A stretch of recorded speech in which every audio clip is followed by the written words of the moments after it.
Hello, beautiful girl. This is Katie, and I'm a dating and relationship coach, and I help smart, attractive, successful women attract and keep high quality men and have the best relationship you could possibly have. In this video, I want to talk about the secret to get the most out of the relationship you have when you feel insecure.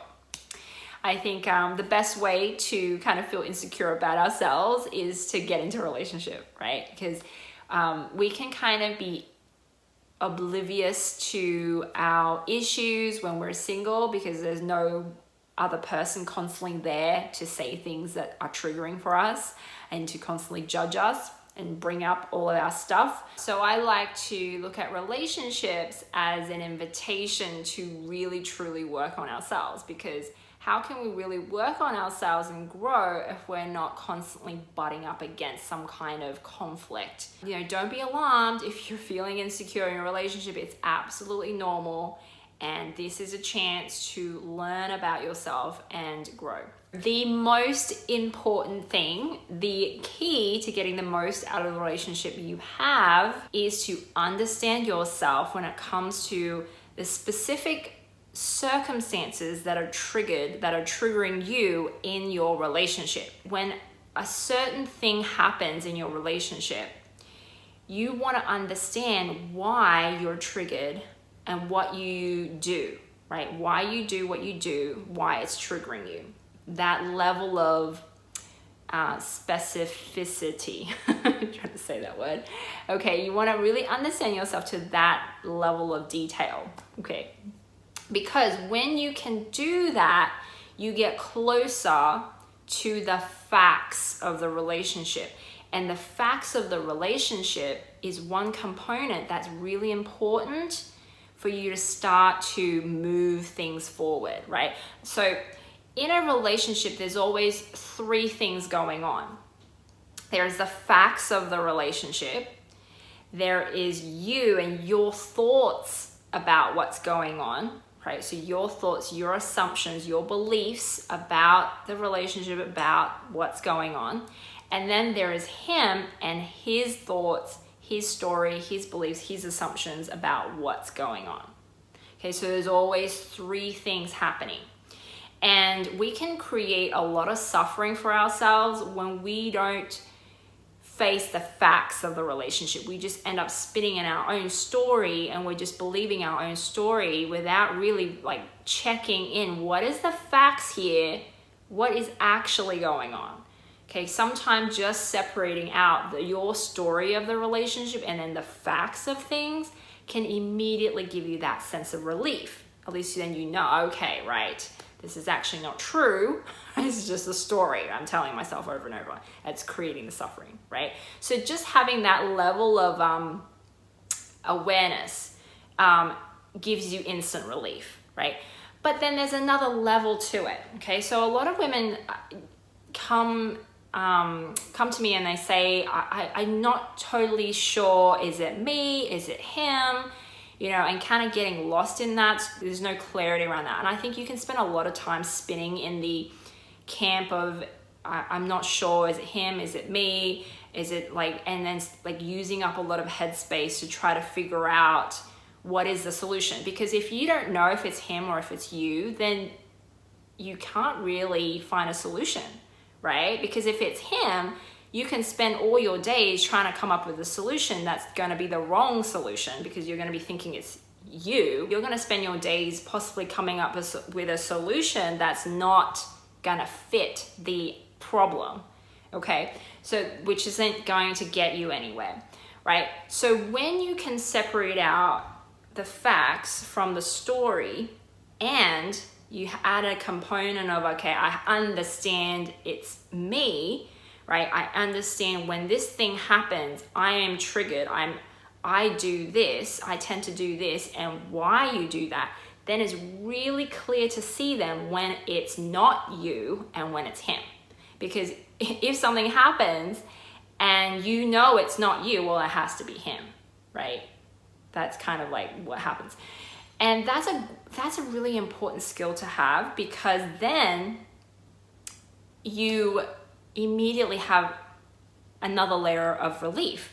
Okay, because if you know if this is him, this is his issue, it has nothing to do with you, and that no matter what you could have done wouldn't have prevented him doing this thing, then there's a level of relief. Then it can be like, oh, okay, it's not me. Then you can kind of like calm down. You don't have to spin out about it. You don't have to blame yourself. Unfortunately, I see a lot of women in needless suffering because they end up taking on more responsibility than they should because they think it's their fault, or they blame themselves on something that was never theirs to take on in the first place.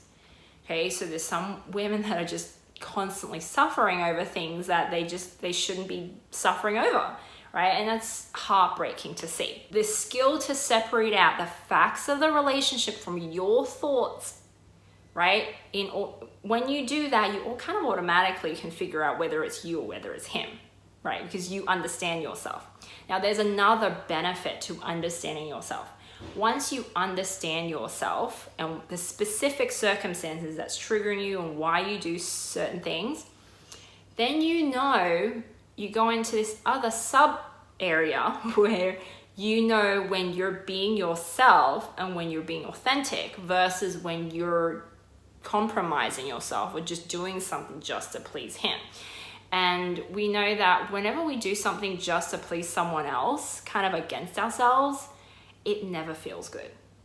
Okay, so you can see how we can stack layers of suffering on top of each other when we do this. Okay, by first not having awareness of when it's you or not, and taking on more responsibility than you should and blaming yourself wrongly. That's one layer of suffering. And then the second layer of suffering is you compromising yourself for him, rejecting yourself basically, and that's another level of suffering. Okay, so when you're suffering in a relationship, no one wins. For a lot of women, it's not so much they don't want to leave the wrong man, or they are too weak to walk away, or they're stupid for staying, or they can't figure out why they can't leave. It's really just because they don't have the skill of being able to separate out those three things in the relationship, right? The facts of the relationship, there's you and then there's him. Okay, because if you know, depending on what is triggered, it's you, for example, if the problem is you, then your question to yourself may be, do I want to work on this part of me, or is this who I am and I'm actually happy and proud to be who I am? Okay, then the question would change. And if it's actually him, it's him, then your question could be, can I accept this is who he is? Notice how the question changes depending on whether it's you or whether it's him. But until you can separate it out and be really clear what is what, you could spend all your days thinking the problem is this, but it's really this, right? And you never actually get anywhere because you're not fully sure what is the actual problem. So now I'm going to give you an example to really make it more clear what I'm talking about. Let's say it's Thursday, my husband comes home and the house is a little bit messier than normal. Let's say messy as in there's dirty dishes in the sink, okay? He comes home, I say something to him, he blows up, he starts going off at me, he's criticizing me about the house being a mess, dirty dishes in the sink is what he was referring to. And we end up in having an argument, okay? So now there's many different ways I could go about this. I could completely feel bad because maybe one of the things he's upset about is the way I greeted him when he came home. Maybe I said something snarky, I was kind of sarcastic, he didn't like that, he thinks I'm being negative maybe.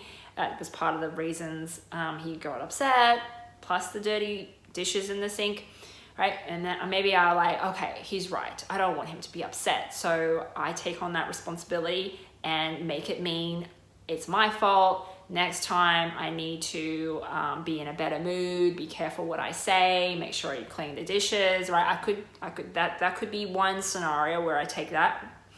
Another scenario is I could really look at why maybe I made that snarky comment. Okay, go back to that moment and I think to myself, why did I say it that way? Did I think that was a snarky comment? And maybe my thought is, okay, maybe it was a little bit, but that was because I was having a stressful day at work. Okay, and I know Thursdays are my work days and I didn't wash the dishes, didn't clean the house because I intentionally prioritize my business, my work over the house. Maybe that is why I did that. And if I think about it, I'm okay with my actions. I don't feel that bad about it. I think it's totally fine how I reacted. So there's my piece. I know what my part to play was. And then I can see, okay, then he came home and got super annoyed and pissed off. Let's say, because I know my husband, he doesn't come home super pissed off most of the time. And this is a rarity. So then I may be like, okay, what's wrong? Something must have happened at work because you normally come home happy. Today, you're quick to blow up at me and criticize the house. And then I could go into very quickly investigating what's wrong with him, right? Being curious rather than, like making it about me and making myself wrong. And the only reason I could do that is because I know why I did what I did and I'm okay with it. So then I can go into, okay, let's see what's happening with him. Okay, so that's another scenario I could play out. Another option is maybe I know him and he 50% of the time comes home pissed off and annoyed and blows up. Maybe he has a temper. And I notice through past experience, the facts of our relationship, he gets pissed off and blows up at not just me, but other people as well, at our dog, at his brothers, at his friend, just randomly. It just seems like over the course of the time I've known him, 50% of the time he does this when he comes home, maybe. So then now I would have a different thought. I'd be like, okay, this is just him. Okay, this isn't because I said something snarky. It's because this is just how he is no matter what. He's 50% of the time, he's just an angry person that blows up at things randomly. And 50% of the time, that's just how he is. Okay, so but that's like looking at what the facts are, knowing what I know about him, and judging it that way. And then I can be like, okay, this is just who he is, right? And if I go into this is who he is, now there's another scenario that could play out. I could think, okay, this is who he is. Can I accept that 50% of the time, me being in a relationship with him, he's just going to blow up at random people, at me, 50% of the time. He's going to criticize me and blame me. Can I accept this is going to happen 50% of the time in our relationship? Or I could go, no, he shouldn't be like that. He's being a jerk. He's being an asshole. He should never do that. He shouldn't talk to his partner this way. He should act completely different to how he is, and me get upset about that, right? Now, me getting upset that he's not like how I think he should be is a completely different problem, okay? Because if I want him to be different to who he is, maybe the truth is I really can't accept he is who he is. And then if I don't see it that way, I could go into troubleshooting the wrong thing. I could go into trying to get him help, right? Trying to change him and spend years trying to change him instead of going, okay, maybe this is just who he is. He doesn't actually want to change. I can't change him. And my work on myself, my work in this relationship is to accept he is this way. Or I could say he is this way and I don't want to be in a relationship with someone like that. And my work now is how to walk away, right? So how you, the only way you can really get to the bottom of it is to really analyze why you do what you do, understand yourself, and then really see, okay, this is who he is. Can I accept he is this way? Another layer of that is he worth it? Okay, because sometimes we don't like someone acting a certain way, but we don't want to leave, right? So then the question is he worth me staying in the relationship and working through my own unhappiness that he is different to what I want him to be, because I just want to be with him, even if he is unhappy 50% of the time. Okay, so like that's a different than work that you may need to do on yourself. I'm just giving you a scenario that could play out. You know, if you take 100 women, put them in the same scenario, they would go away with 100 different evaluations of the same scene, right? So I want you to start looking at your relationship in this kind of fashion. Okay, you know, like there's the immediate reaction to whatever's happening, and then after the fact, you can look at that from a more analytical perspective and be like, okay, what's me? What's him? What am I telling myself about the situation? What is the facts of it? Separate it all out, and doing that exercise alone will give you a lot of clarity and give you a lot of relief. Suffering in a relationship is absolutely optional.